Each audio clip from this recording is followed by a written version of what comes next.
In this first lecture on semantics of HTML documents, I'm going to introduce with character encoding, which might seem a little strange in the world of the semantic web. One tends to be looking at marking up content, and here I am talking about the characters themselves. I'll explain in this lecture a little bit why this has become an issue and you need to think about it. I'm not going to say too much, and I'm going to keep this at a pretty high level. I'll refer you to some things you can read and are well advised to read to explore this in a little more depth. But what I want to do is to say a bit about why you should think about character encoding and what it is that we're giving a semantics to, and having motivated you think about character encoding from the HTML5 perspective, what are the things you should do about it?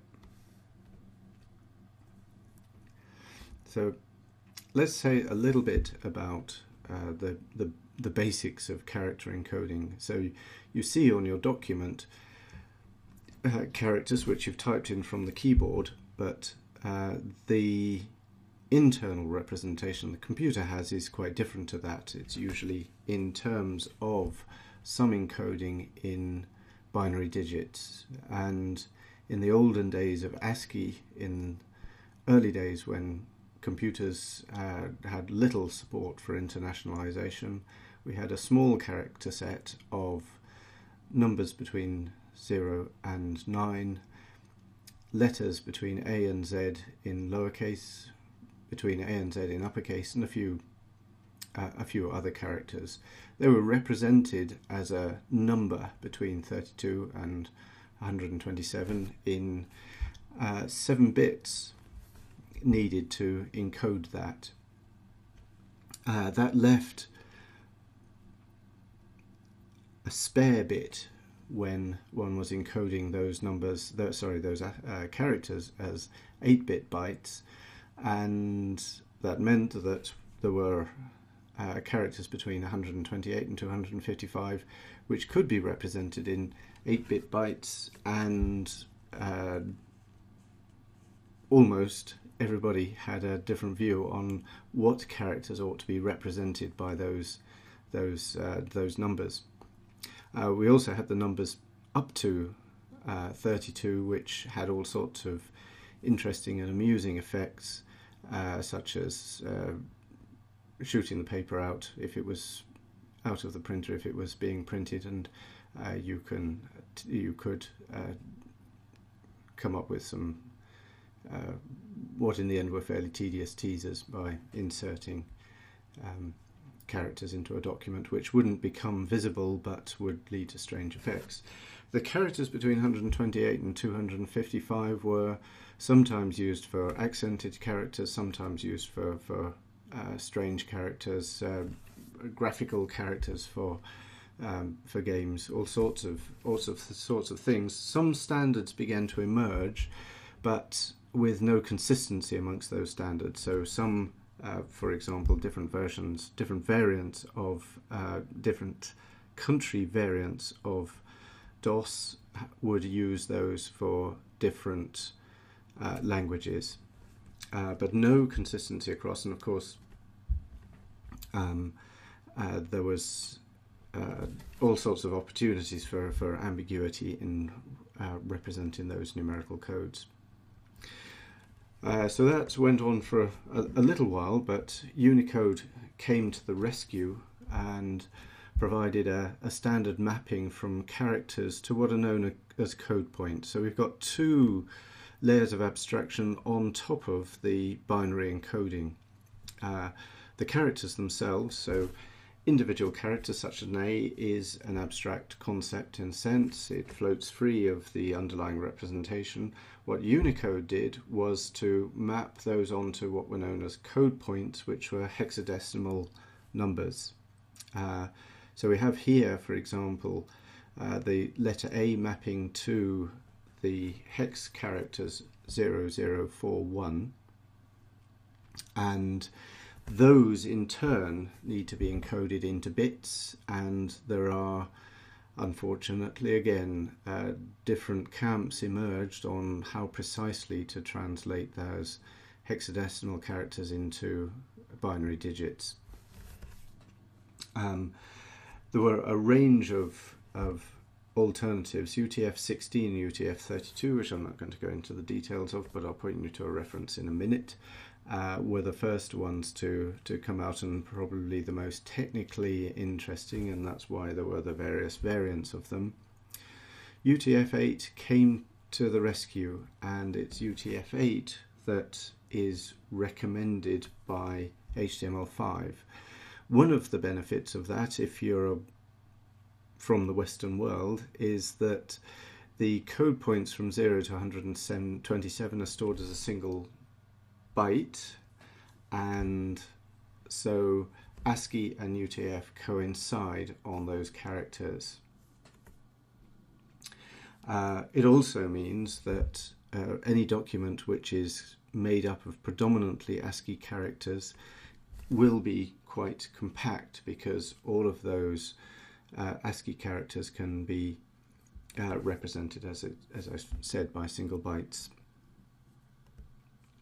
The code points above 128, including and above 128, are stored in, to start off with, 2 bytes, but Unicode can go up higher than that as necessary. So UTF-8 will provide a character point for all of the known international characters, with variance between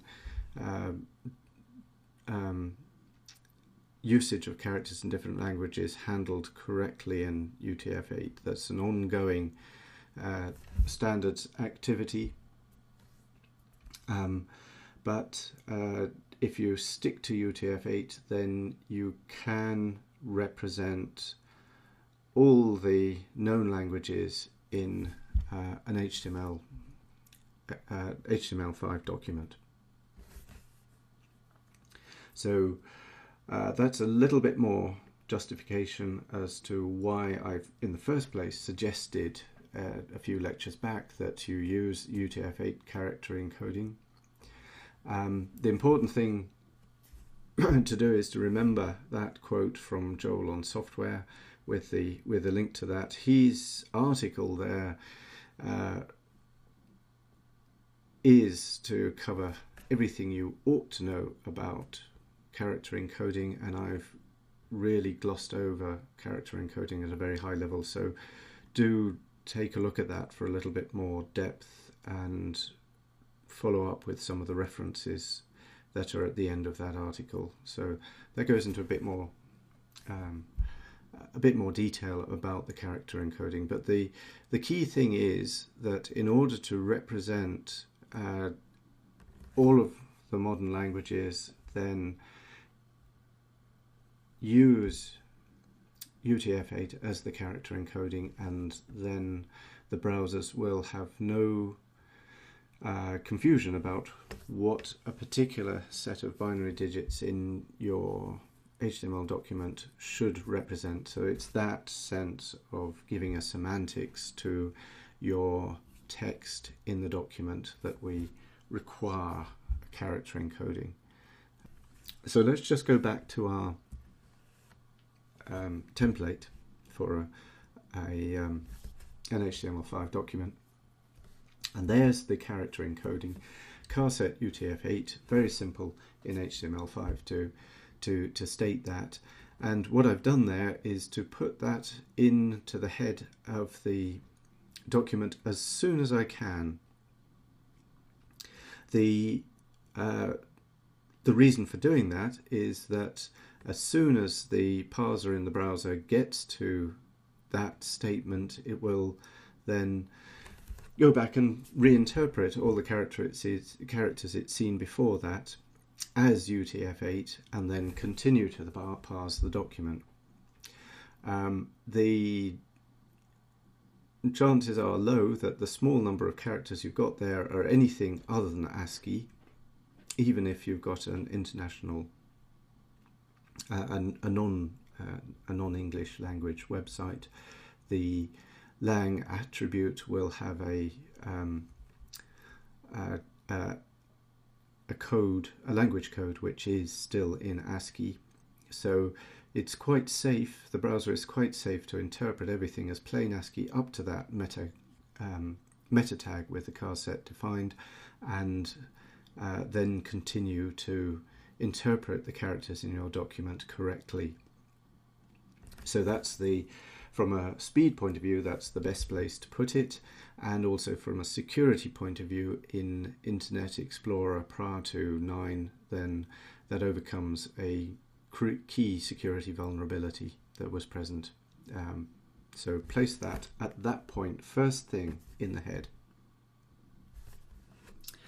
And now the browser will have a clear understanding of the semantics of what goes before, what follows in the document. And from that point of view, then that also makes life much simpler for you as a coder as a writer of a web document,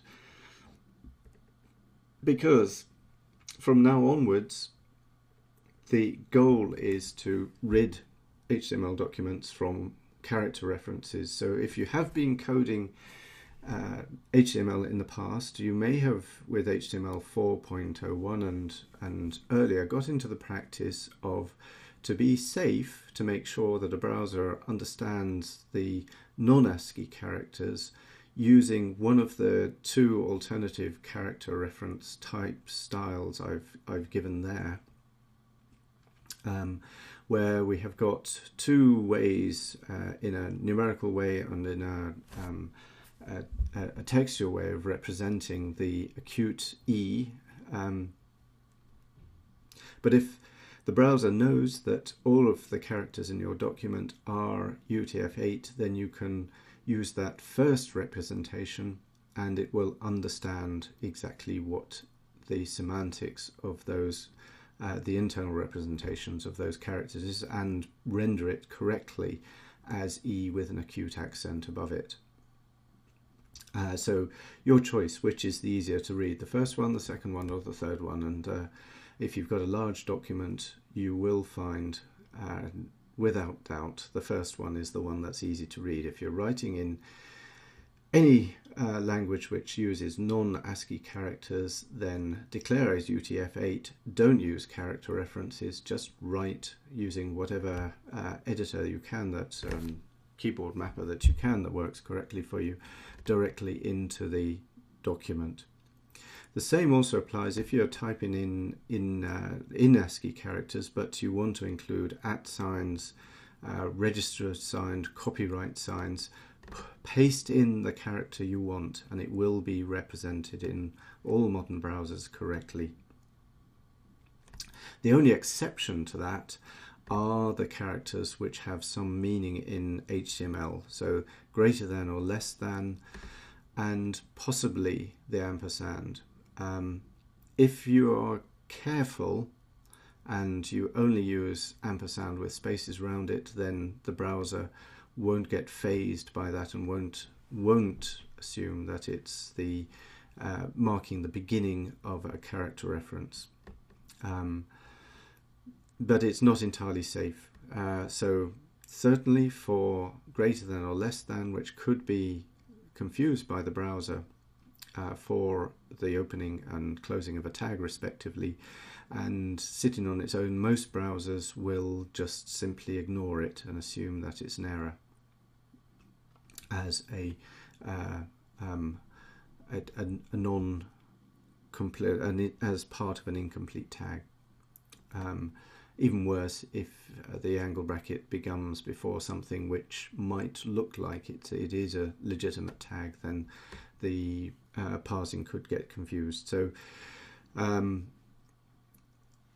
eliminate as far as possible character references. The key exceptions at the moment are greater than, less than, and unless you're really careful with it, ampersand. So that's all I want to cover in this relatively short lecture.